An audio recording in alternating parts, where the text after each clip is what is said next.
कभी सोचा है कि एक ही जमीन, एक ही मौसम और एक ही बीज होने के बावजूद दो खेतों के नतीजों में जमीन आसमान का फर्क क्यों होता है?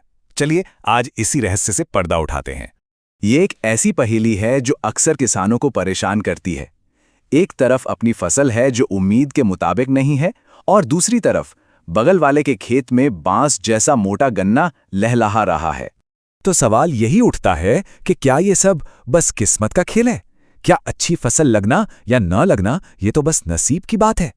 इसका जवाब है जी नहीं, बिल्कुल भी नहीं।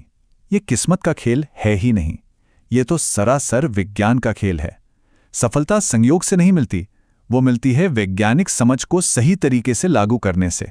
तो चलिए इस विज्ञान को समझते हैं, बिल्कुल शुरू से, फसल के सफर के सबसे अहम पहले 45 दिनों से, क्योंकि ज्यादातर गलतियां वो यहीं बुवाई के ठीक बाद हो जाती हैं। अब यहाँ पर साइंस का एक बड़ा ही दिलचस्प नियम काम करता है, वो ये कि पौधे को थोड़ा प्यासा रखो। जी हाँ, थोड़ा प्यासा रखने से उसकी जड़ें पानी की खोज में जमीन में और गहरी जाती हैं, और जब नींव इतनी मजबूत हो तो फिर पौधा किसी भी मौसम से लड़ने को तैयार हो जाता है। इसे कहते हैं अंधी गुड़ाई, और ये एक कमाल की तकनीक है। इसका सीधा सा मतलब है कि आप मिट्टी को सांस लेने का मौका दे रहे हैं, उसके फेफड़े खोल रहे हैं ताकि जड़ों तक ताज़ी हवा और ऊर्जा पहुंचे, और नतीजा सीधा सीधा 15% तक ज्यादा पैदावार। ठीक है, नींव तो मजबूत हो गई। अब बात करते हैं उस स्टेज की जहां ये तय होता है कि एक पौधे से कितने गन्ने निकलेंगे। यहीं से बम्पर पैदावार का असली खेल शुरू होता है। लेकिन यहां एक प्रॉब्लम है, जिसे विज्ञान की भाषा में कहते हैं एपिकल डोमिनेंस। इसको आसान भाषा में समझिए कि जो मुख्य पौधा है ना, वो एक तानाशाह की तरह बर्ताव करता है। सारा खाना, सारा पोषण खुद ले लेता है और अगल बगल के कल्लों को पनपने ही नहीं देता। तो अगर हमें ज्यादा गन्ने चाहिए तो सबसे पहले इस तानाशाही को तोड़ना होगा। तो इस तानाशाही को खत्म कैसे करें? जवाब इस स्लाइड में है। यह है वो सीक्रेट फॉर्मूला। इसमें जो इथेरियल है वो इस तानाशाह यानी मेन तने की ग्रोथ को रोक देता है, एक सिग्नल देता है कि भाई अब बस करो। और जैसे ही वो रुकता है, बाकी के कल्ले जिन्हें एनपीके, सीवीड और जिंक से ताकत मिलती है, वो तेजी से बाहर निकलना शुरू हो जाते हैं। और इससे एक वैज्ञानिक तरीके का सीधा नतीजा क्या होता है? नतीजा है वो जादुई आंकड़ा जिसे हर किसान पाना चाहता है, यानी प्रति एकड़ 100 टन की जबरदस्त पैदावार। चलिए, कल्ले तो अच्छे आ गए, अब फोकस बदलते हैं। अब हमारे सामने दो बड़े काम हैं।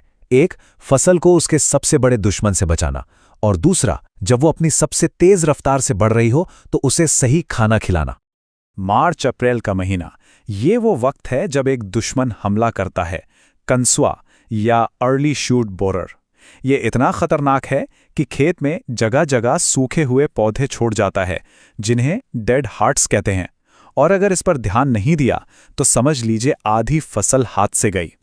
और इससे बचने के लिए सिर्फ सही दवा चुनना ही काफी नहीं है, उसे देने का सही तरीका जानना उससे भी ज्यादा जरूरी है।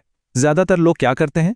यूरिया में मिलाकर फेंक देते हैं। वो बिल्कुल गलत तरीका है। सही तरीका है ड्रेंचिंग, जैसा आप देख रहे हैं। दवा को पानी में मिलाकर धार बनाकर सीधे पौधे की जड़ों पर डालना। इससे दवा पौधे के अंदर चली जाती है और उसे एक तरह का सुरक्षा कवच पहना देती है।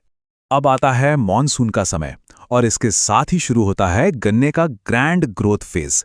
इस समय पौधे की भूख समझ लीजिए 10 गुना बढ़ जाती है। उसे जबरदस्त पोषण चाहिए होता है, और इस समय सिर्फ यूरिया देना ये एक बहुत बड़ी भूल है। पौधे को एक पूरी थाली चाहिए। मैग्नीशियम सल्फेट, जिससे पत्तियां चौड़ी और गहरी हरी हों ताकि वो ज्यादा खाना बना सकें। कैल्शियम नाइट्रेट, जिससे गन्ना अंदर से मोटा और ठोस बने। और बोरॉन, ये एक ट्रांसपोर्टर का काम करता है, पत्तियों में बनी चीनी को खींचकर गन्ने में भरता है, जिससे वजन और मिठास दोनों बढ़ते हैं। लेकिन यहां एक बहुत बहुत जरूरी चेतावनी है, इसे गांठ बांध लीजिए। कैल्शियम नाइट्रेट को कभी भी भूल कर भी मैग्नीशियम सल्फेट या किसी भी दूसरे सल्फेट खाद के साथ मत मिलाइए। अगर ऐसा किया तो ये दोनों मिलकर, जैसा आप देख सकते हैं, पत्थर बन जाएंगे। आपकी खाद, आपका पैसा, आपकी मेहनत सब बेकार हो जाएगा। ठीक है, फसल बढ़ रही है, मोटी हो रही है, लेकिन अब एक नई चुनौती है। जब गन्ना लंबा और भारी हो जाता है तो उसके गिरने का डर होता है, और गिरा हुआ गन्ना मतलब सीधा सीधा नुकसान। तो इसे गिरने से बचाने के दो बहुत ही कारगर और सरल तरीके हैं। पहला, जून जुलाई में जड़ों पर अच्छी तरह मिट्टी चढ़ा दें ताकि पकड़ मजबूत हो जाए। और दूसरा, अगस्त सितंबर में गन्नों की बंधाई। लेकिन यहाँ एक बात ध्यान रखनी है, बंधाई हमेशा सूखी पत्तियों से करें, हरी पत्तियों से नहीं। क्यों? क्योंकि हरी पत्तियां तो पौधे की रसोई हैं, वो खाना बनाती हैं, उन्हें नहीं छेड़ना है। और अब हम आ गए हैं सफर के आखिरी पड़ाव पर, यानी कटाई। लेकिन ये सिर्फ इस फसल का अंत नहीं है, ये अगली फसल की कामयाबी का पहला कदम है। इस स्लाइड में फर्क साफ साफ दिख रहा है।